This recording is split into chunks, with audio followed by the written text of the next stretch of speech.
It's your boy, Marky, and we back at it again with another reaction, man. Today we got LeBron James is wrong about the ring culture. So I'm pretty sure he said rings doesn't matter. Now, how y'all feel about that, man? Because I just feel like since the GOAT debate just been going on for a little while, and they bring up rings, and he don't got enough, like Mike, or even the other greats, he says rings doesn't matter. So if you ask him, he probably just say points matter because he got the highest, just because, you know what I'm saying? But make sure y'all like, comment, subscribe. We're gonna see what LeBron got to say. I don't want to say too much because I don't know what he's gonna say. So make sure y'all like, comment, subscribe. We're on the road to 16K subs. Before we start this video, man, make sure y'all sub up for your boy. Your boy is almost at 16K subs, man. 16K subs. Turn that notification on. Keep God first. God is good. God is great. Let's get straight into this video. From Dustin Nielsen, why is ring culture so much more prevalent in the NBA than in other sports? A ring is a team accomplishment. I know that ain't who I think it is. That one right there made me the greatest player of all time. For so many reasons. I was super ecstatic to win one for Cleveland because of the 52-year drought. Like, I was ecstatic. A ring is a team accomplishment. And then after I stopped, I was like, that one right there made you the greatest player of all time. I don't know why it's discussed so much in our sport and why it's the A-all, B-all. I was like, you did something special. When it comes to modern-day NBA players, there's no single person more obsessed, self-aware, and love of their own legacy more so than LeBron James. As looking at all of his interviews, it's always me, my, a lot of eyes, talking about his legacy, his greatness, and his standing in NBA history. And look at the Mind the Game podcast, kind of the exact same thing. Alongside Steve Nash, what this podcast is non-stop propaganda, rewriting LeBron's legacy and rewriting the standards of NBA history. Why is ring culture so much more prevalent in the NBA than in other sports? I don't know, man. It's just like, you sit here and tell me, Allen Iverson and Charles Barkley and Steve Nash, are fucking wasn't unbelievable. Like, oh, they can't be talked about or discussed with these guys is because this guy won one ring or won two rings. So stopping that right there, LeBron's overall premise that guys like Iverson, Steve Nash, and Barkley aren't appreciated and recognized as great players, that from the jump is inaccurate. Iverson's, by having 0 championships, is beloved by all NBA fans. And he's still better than a lot of people that have got Nash, championships. Also very popular, Facts. and Charles Barkley, an iconic legend. To say fans don't know those guys were great players, top 75 guys, that is completely false. He's a liar. Now, with that being said, looking at players' legacy, a Hall of Fame level player, all those guys are great players, a baseline level of greatness. But if you want to be great ones of all time, what that requires is championships, and most likely multiple championships at that. And looking at someone like Charles Barkley, despite being ringless, he understands that because it's common sense.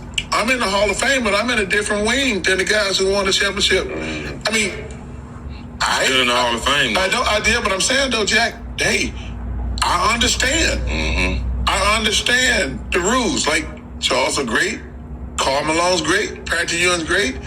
They're not at the table with Magic, Bird, LeBron, Kobe. There's levels to this shit. And I ain't mad at that. I understand that.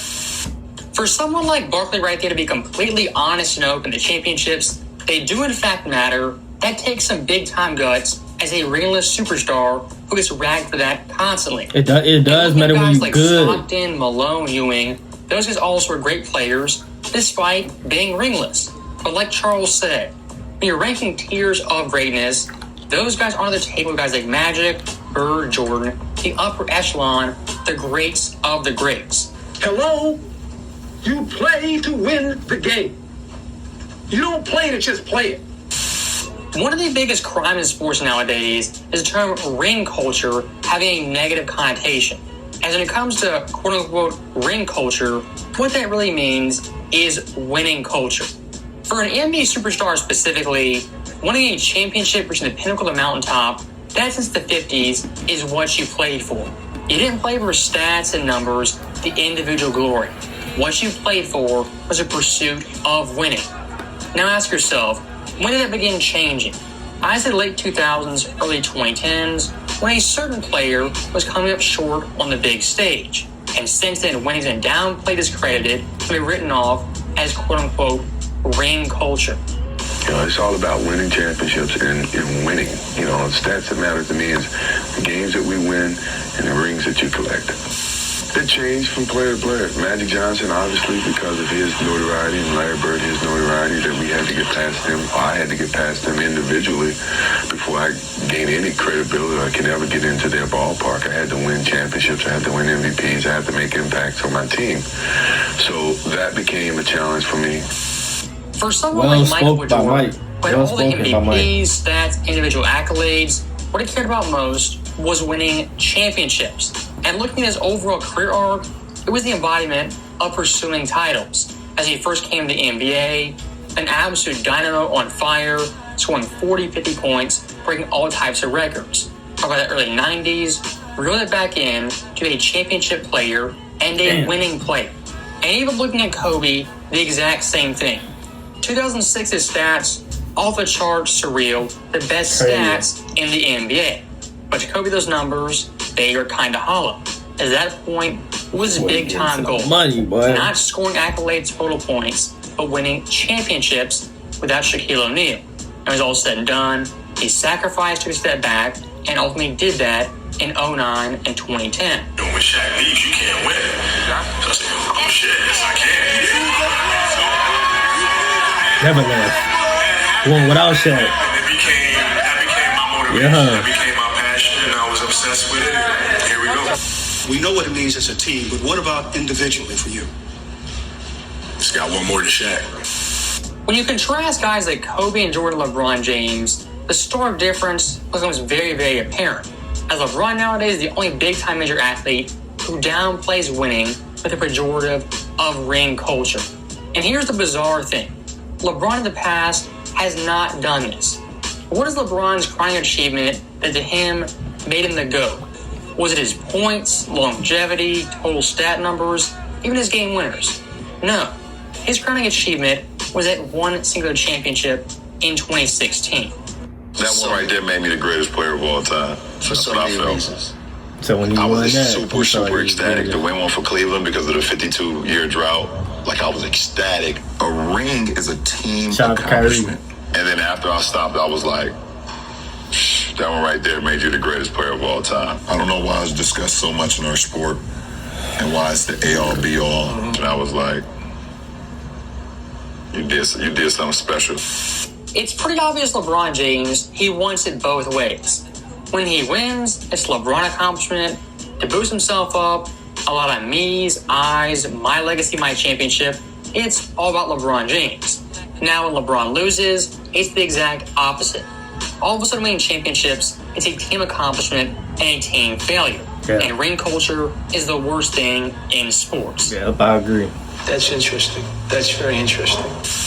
And let's clarify something very, very quickly. When it comes to winning championships, the credit for those titles isn't given out equally. Look at someone like Steve Kerr, a multi-time champion, a journeyman, and a very good role player who hit timely shots. Steve Kerr having a ton of championship rings, I'm not going to say he's better than Charles Barkley, who is an NBA superstar, a number one option. That makes zero sense.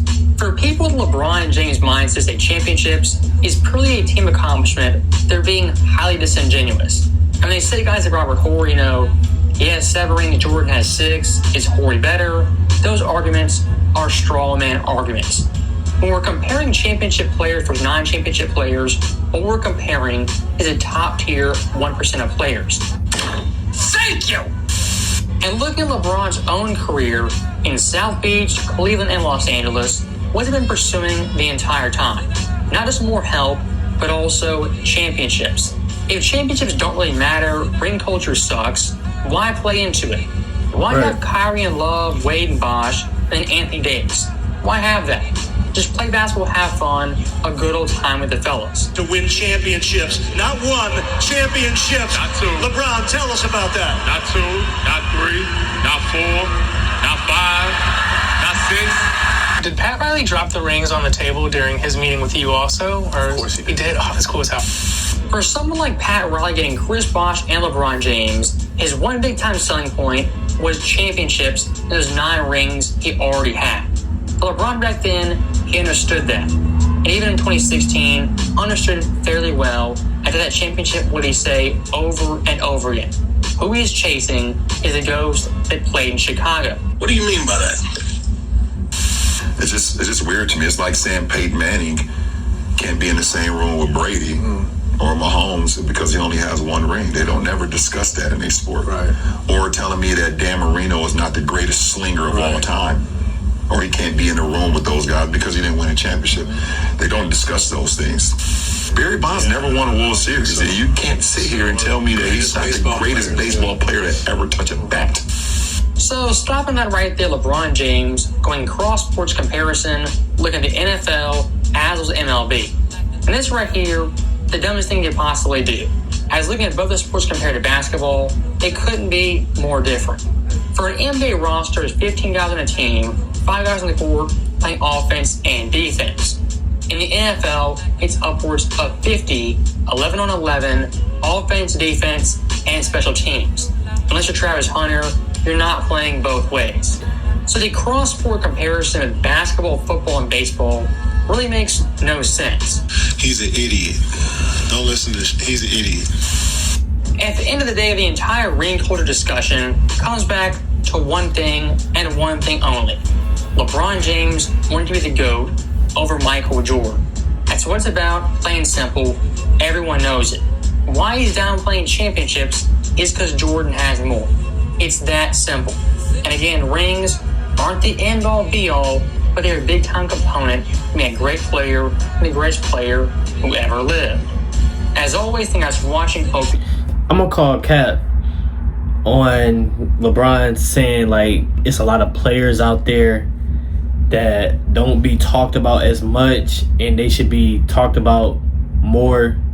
People only talk about the people that got championships. Number one, we already know Allen Iverson. Allen Iverson is probably one of the most influential basketball players to ever touch the rock without a championship. The run he had against the Lakers was unbelievable. Allen Iverson changed the culture. Everybody to this day still talk about how great Allen Iverson was, even better than a lot of people that have many championships. And he was only like 5'11", 6 foot. That's one player. Now it's a player that a lot of people do talk about, but they do bash him now in this career now. But they was speaking highly. Mr. Russell Westbrook. Russell Westbrook don't have a championship, but his numbers, the way as he is a point guard, people talk about him. A lot of people. And Westbrook in his prime was like that. He's probably top 5, top 10 point guards of all time, and he don't even have a championship.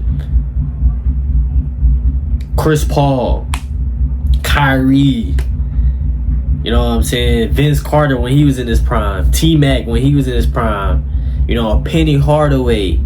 It's a lot of players out there that people still talk about to this day. You know what I'm saying? And they better than a lot of people that has championships. But if people only talk about the people that win championship if they are good. Michael Jordan, when he won a championship, he was the best player in the world. Better than everybody else on the other teams, better than everybody on his team. He averaged in 30, 40.